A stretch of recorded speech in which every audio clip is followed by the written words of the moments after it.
Chers frères et sœurs en Christ, bien-aimés de Dieu, avec joie, nous vous saluons et surtout avec amour, car l'amour de Dieu nous porte. Et quand évidemment on vit sous cet amour, soyons-en sûrs que la vie devienne toujours éclairée. Devant vous pour un petit partage autour des textes bibliques qui nous sont proposés ce dimanche 25 octobre 2020, 30e du temps ordinaire, année A. La première lecture nous vient du livre de l'Exode, le chapitre 22, les versets 20 à 26. Pour la méditation, nous avons le psaume 17. Saint Paul va nous accompagner, n'est-ce pas, dans la deuxième lecture avec sa première lettre aux Thessaloniciens, le tout premier chapitre, les versets 5 à 10. L'évangile, nous avons Saint Matthieu, le chapitre 22, les versets 34 à 40. De ces textes bibliques, qu'est-ce que nous pouvons retenir pour notre méditation? Chers frères et sœurs en Christ, comme d'habitude, je nous propose un petit thème. L'amour ne maltraite pas. L'amour ne maltraite pas. 3 petits pas peuvent nous aider à mieux, n'est-ce pas, nous rapprocher de ce thème. Le tout premier pas, c'est celui que j'ai intitulé « Aimer », c'est se pencher pour pouvoir relever le faible, être du côté du faible. Dans la première lecture, il est question de la veuve, de l'orphelin et de l'immigré. 3 catégories de personnes qu'on considère à l'époque ou qu'on considérait à l'époque comme étant les personnes les plus faibles. Et même encore aujourd'hui, faibles non parce qu'évidemment ils n'avaient pas de force physique, tout simplement parce que c'était parfois des exclus, des gens sur qui on ne posait même pas un regard, ils n'avaient même pas de droit de succession. Et plusieurs peuples de l'Ancien Testament, effectivement, ont essayé d'insérer dans leur code de vie ou dans leur code de conduite, ou dans leur, on pourrait dire, entre griffes, dans leur constitution, des articles pour pouvoir protéger le faible, c'est-à-dire la veuve, l'orphelin et l'immigré. Et le peuple d'Israël fait également la même chose. Mais notons qu'il ne s'agit pas d'une pratique propre à Israël ou au peuple d'Israël. Dans l'Égypte ancienne, on pouvait retrouver cela. On retrouvait cela d'ailleurs. Et il y a aussi le code d'Hammurabi qui nous permet évidemment de découvrir qu'il y avait des articles sur lesquels on invitait le peuple à pouvoir protéger la veuve, l'orphelin et l'immigré. Mais où se trouve la particularité alors du peuple d'Israël, ou la particularité biblique, puisque les mêmes lois se retrouvaient aussi chez les autres peuples? Eh bien, la particularité du peuple d'Israël, chers frères et sœurs, se trouve dans le fait que cette loi tire sa source en Dieu. Pourquoi je le dis? Exode chapitre 3.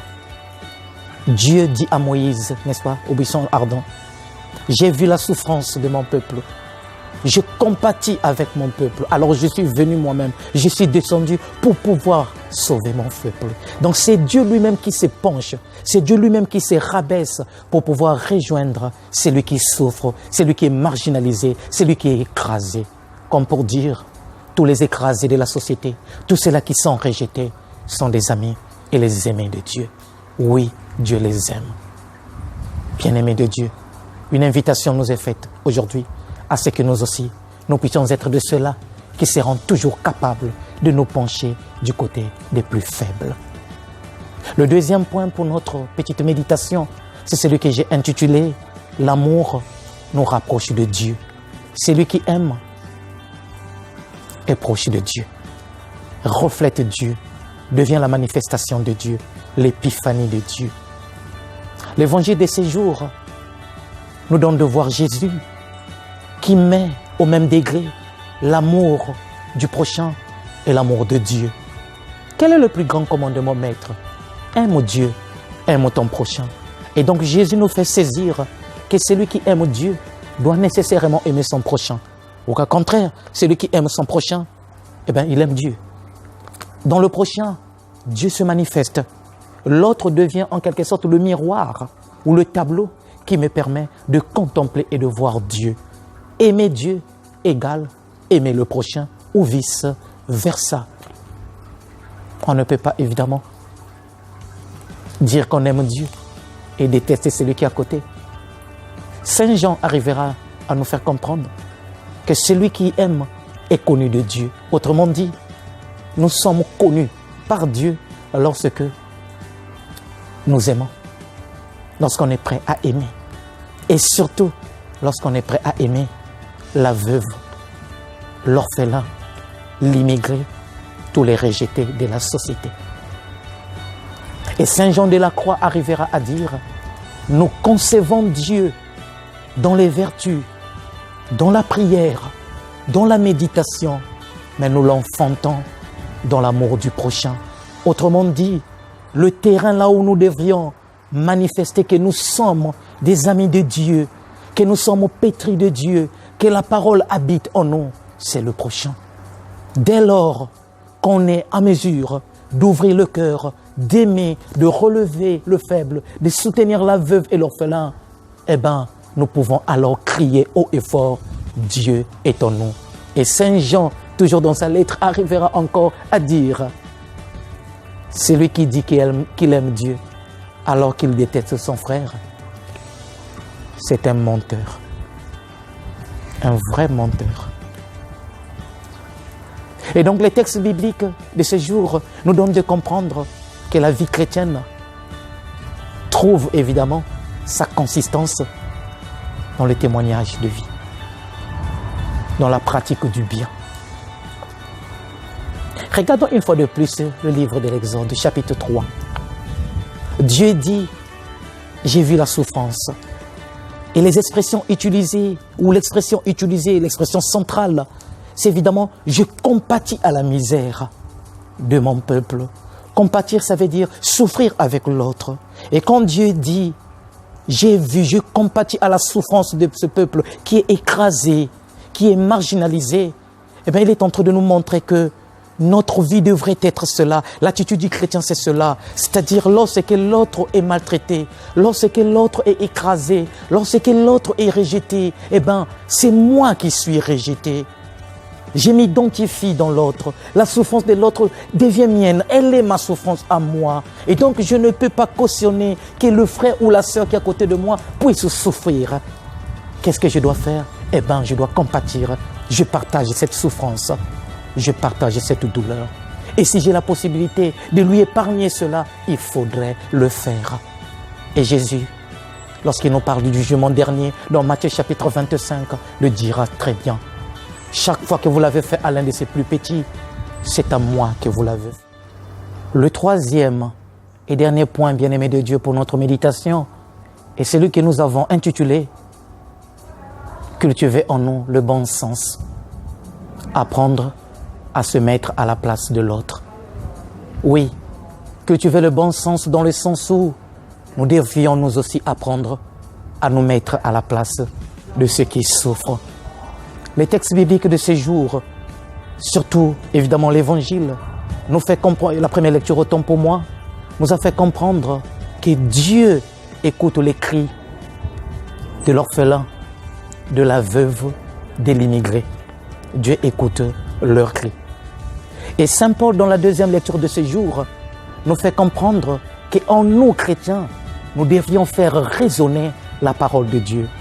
Faire résonner la parole de Dieu, c'est être alors capable de communiquer par notre vie, par notre manière d'être, par nos actes, l'amour de Dieu qui habite en nous.